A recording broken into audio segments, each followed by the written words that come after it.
बर' सावथुन नायनो मोजां मोनग्रा रायजो राजाफोरनि थाखाय गोजोनथाव खौरां।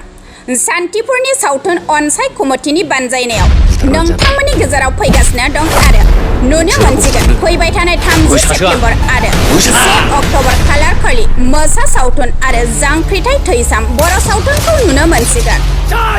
बे सावथुनखौ चिरां जिल्ला सान्थिपुर माइ बाजाराव दिन्थिनो थाखाय लाहार फाहार खालामगासिनो दं। बर' सावथुन नायनो मोजां मोनग्रा रायजो राजाफोरनि सुजुग सुबिदानि थाखाय टिकेटनि बेसेनखौ बारा खालामनाय जायाखै।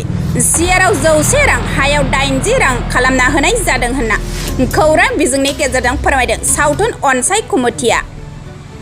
जोंनि खौरां बिजोंनि गेजेरजों बे बर' सावथुनखौ नायनो एबा हेफाजाब होनो थाखाय बर' सावथुन नायनो मोजां मोनग्रा रायजो राजाफोरखौ खावलायहरदों। आलादा रायजोनि सिमांखौ मोगथाङाव जाफुंहोनांगौबा जों बयबो गिनाय, मेंग्लिनाय, बानाय बेफोरबादि गाज्रि आखुनिफ्राय गोजान जानांगोन। दे मा बुंगोन नोंथांमोना जे बेहाय सिनेमा लाबोनो नागिरदों बर' सावथुन। गिबियावनो आङो दिनैनि बे समाव नोंथांमोनखौ साबायखर बावग्रोयो।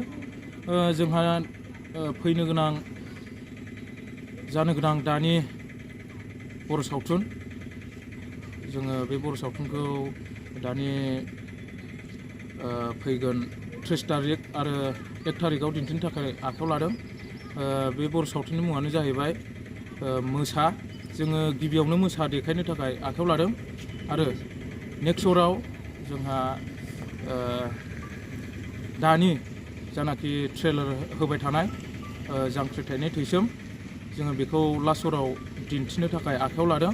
बेनि थाखायनो साफ्रोमबो बर' सावथुनखौ मोजां मोनग्रा आइ आफा, बिदा फंबाय, बिब' बिनानाव साफ्रोमखौबो जाहाथे लैहोर लैहोर फैनानै जोंखौ मदद होफैयो। जोंहा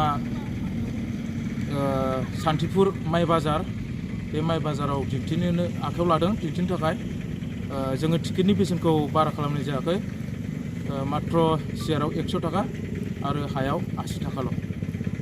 बेनि थाखायनो गले गले खावलायहरनाय जायो बर' सावथुनखौ मोजां मोनग्रा साफ्रोमबो रायजो राजा आइ आफा, बिदा फंबायमोनखौ जाहाथे जोंखौ लैहोर लैहोर फैनानै गावनिनो आंगोनि बर' सावथुन होननानै बयबो जाहाथे थुलुंगा होफैयो, बेखौनो आङो मिजिंथिबाय। सावथुना माबायदि जागोन होननानै आसा फारिदों नोंथांमोना?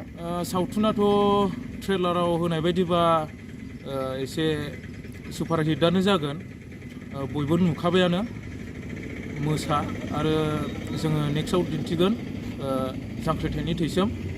बे मोननैखौ जोङो थिग थियारि खालामनानै दोनखाबाय आरो। थारिखआ दानि फैगोन 30 तारिख आरो 1 तारिखआव